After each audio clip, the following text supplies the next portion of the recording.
반갑습니다. 전영철 목사입니다.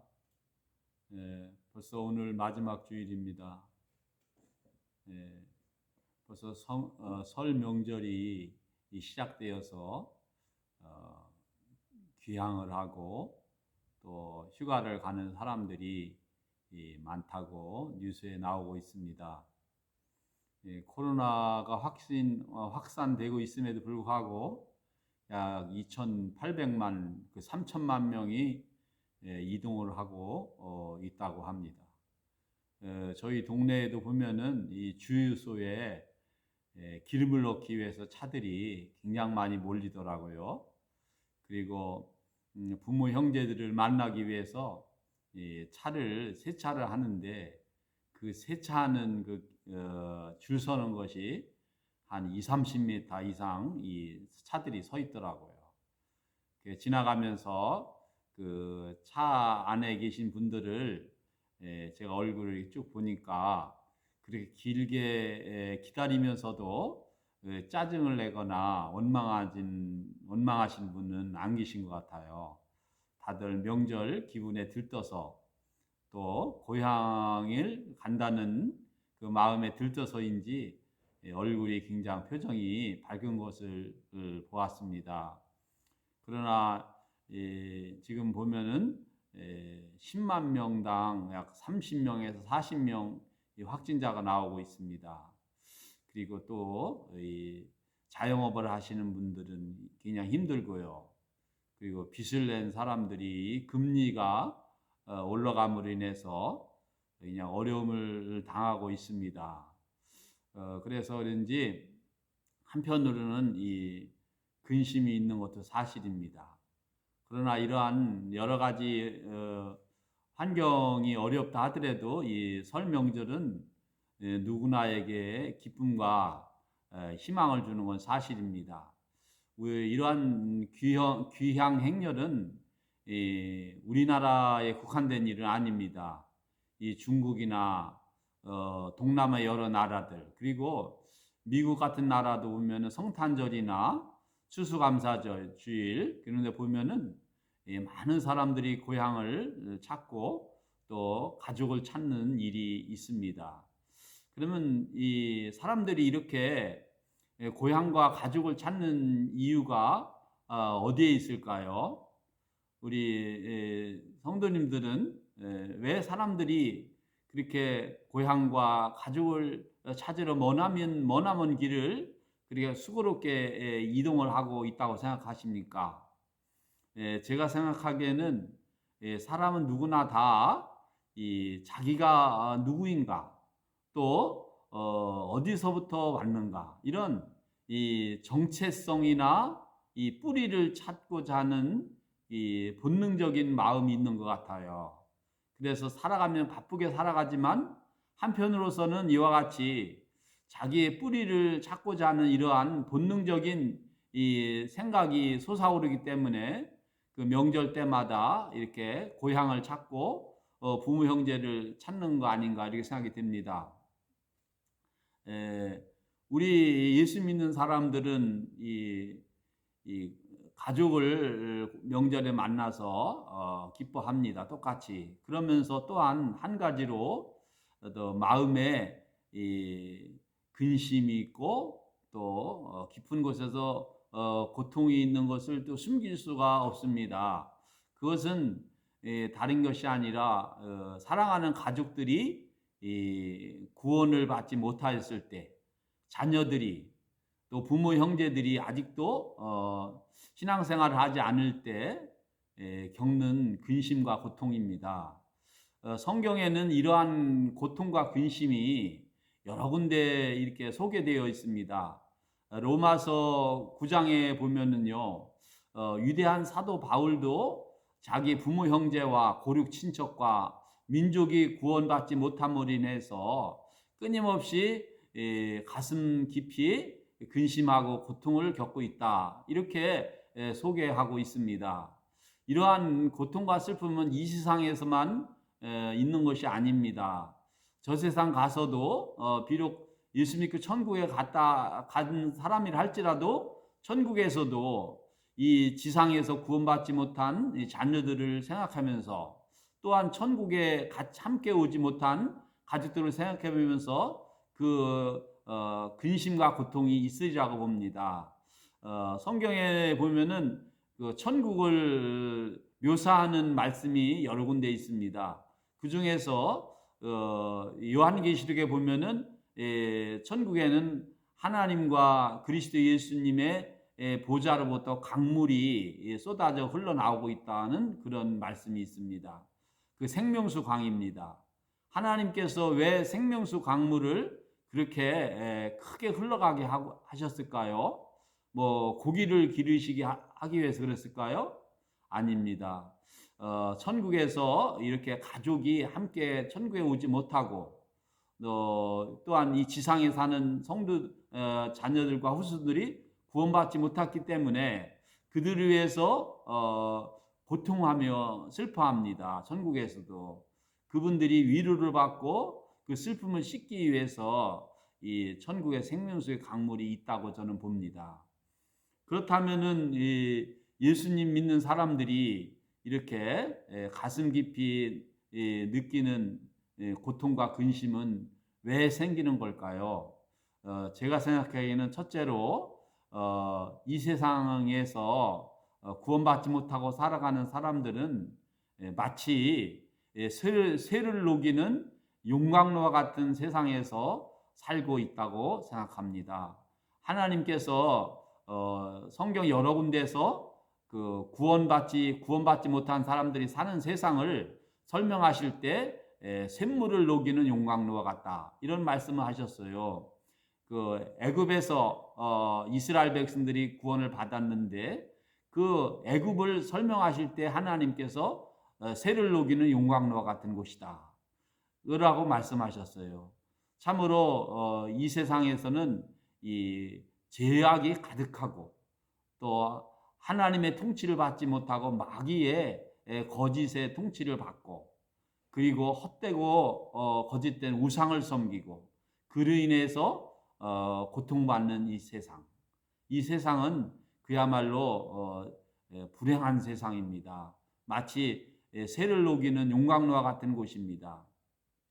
그런데 이스라엘 백성들이 그러한 곳에서 구원을 받은 것은 어린 양의 피로써 구원받았습니다. 어린 양이 그들의 죄를 대신해서 죽었기 때문에 그 속량으로 말미암아 하나님이 이스라엘 백성들을 샘물을 녹이는 용광로에서 구원하셔서 젖과 꿀이 흐르는 가나안 땅으로 인도하셨습니다. 오늘날도 우리가 비록 이 땅에서 좋은 음식을 먹고 좋은 차를 타고 또한 좋은 집에 산다고 해서 행복한 것이 아닙니다. 하나님을 떠나서 산다는 사람은 영은 그러할지 몰라도 하나님이 보실 때, 영적으로 볼 때, 참된 진리의 관점으로 볼 때 그의 삶의 환경은 샘물을 녹이는 용광로와 같습니다. 그러므로 우리 사랑하는 자녀들과 가족들이 구원받지 못하고 살아갈 때 우리 예수 믿는 사람들은 그 마음속에서 이러한 진리를 알기 때문에 근심하고 마음으로 고통을 당하는 겁니다. 그들을 위해서 부지런히 전도하고 구원받아서 영적인 가나안 땅, 하나님의 은혜와 진리와 사랑이 충만한 가나안 땅에 와서 살기를 위해서 우리가 그들을 인도해야 될 줄 믿습니다. 두 번째로 우리가 마음속으로 고통하고 근심하는 이유는 그들은 예수 믿지 않고 구원받지 않았을 때 그들은 사막에 심기운 나무같이 절망하고 고독의 삶을 살아가고 있다는 것입니다.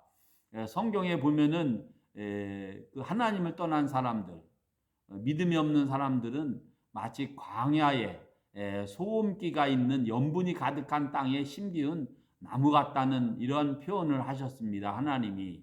여러분, 광야에 심기운 나무가 어떤 낙이 있겠습니까? 그 큰 신이 살아가는 거지요. 근근히 죽지 못해 살아가는 거지요. 이파리가 말라갑니다. 잘 자라지 못합니다. 꽃을 피울 수 있겠어요? 열매를 맺을 수 있겠습니까? 새소리가 들리겠습니까? 벌과 나비가 찾아오겠습니까? 그런 아름다운 행복한 소식을 듣지 못합니다. 그와 같이 우리가 하나님을 떠나서 구원받지 못했을 때 살아가는 그 마음의 상황이, 그 절망감과 고독함이 아주 심하다는 겁니다. 그러나 우리가 부활하신 예수님을 나의 주님으로 모실 때 우리는 천국으로 돌아오게 됩니다. 천국으로 돌아오는 거예요. 천국은 어떤 곳입니까? 광야와 달리 참으로 시냇가에 심기운 나무와 같은 사람이 된다는 겁니다. 시냇가에 심기운 나무 생각만 해보세요. 얼마나 행복하고 기쁨이 충만합니까? 가뭄이 오고 한재가 몰아친다 할지라도 그 시냇가에 심기운 나무는 두려워하지 않습니다. 왜냐? 그 뿌리를 강변의 물에 뻗치고 있기 때문이죠.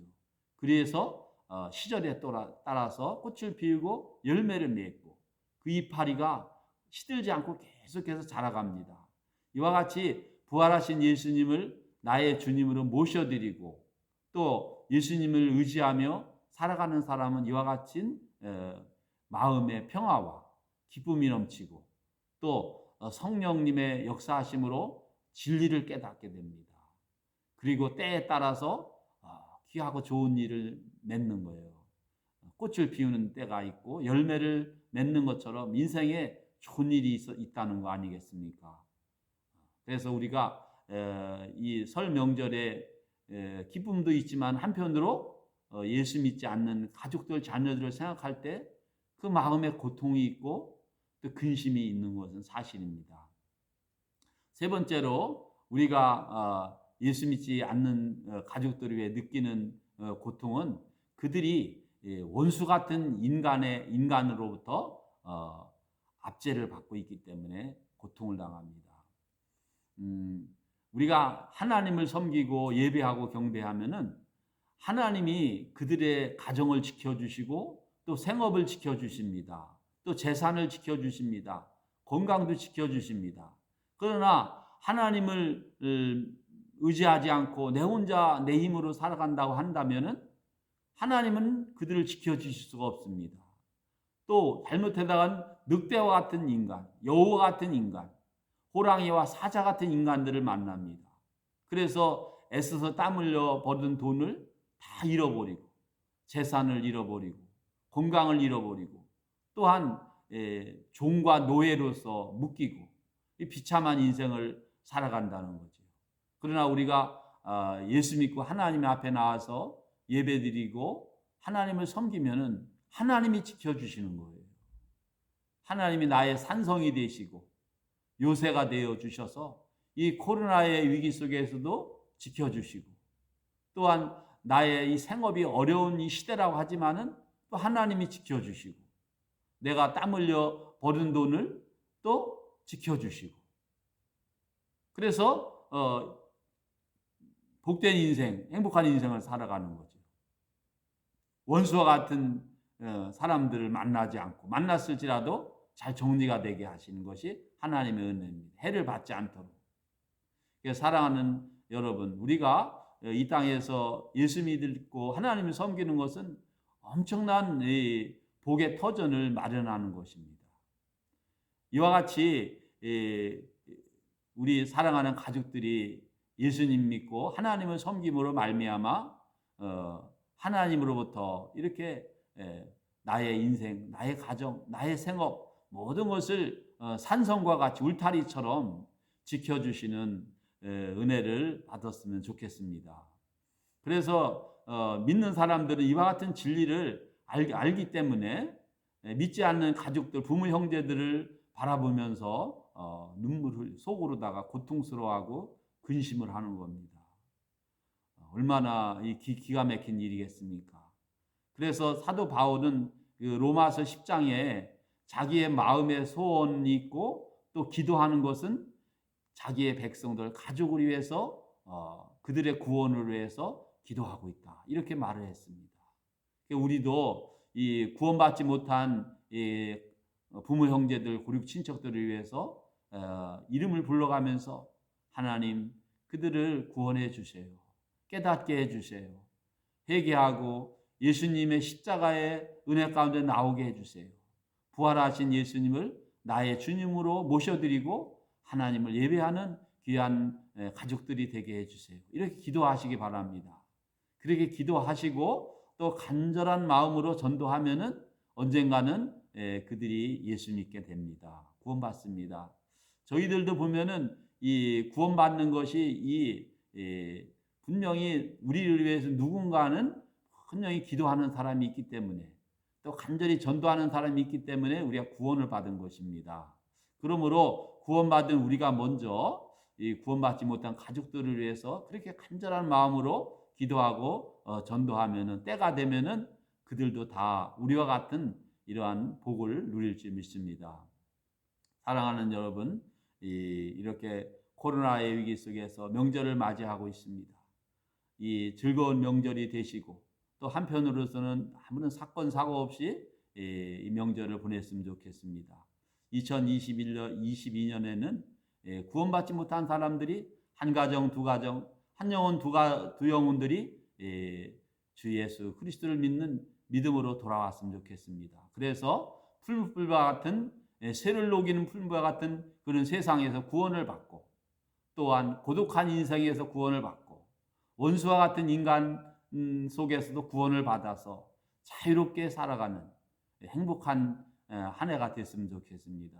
저와 여러분이 이와 같은 모습으로 기도한다면 반드시 우리 가족들도 다 함께 구원받아서 천국에 함께 가서 함께 기쁨을 누릴 줄 믿습니다. 천국에 가서도 슬픔이 있으면 안 되지 않습니까?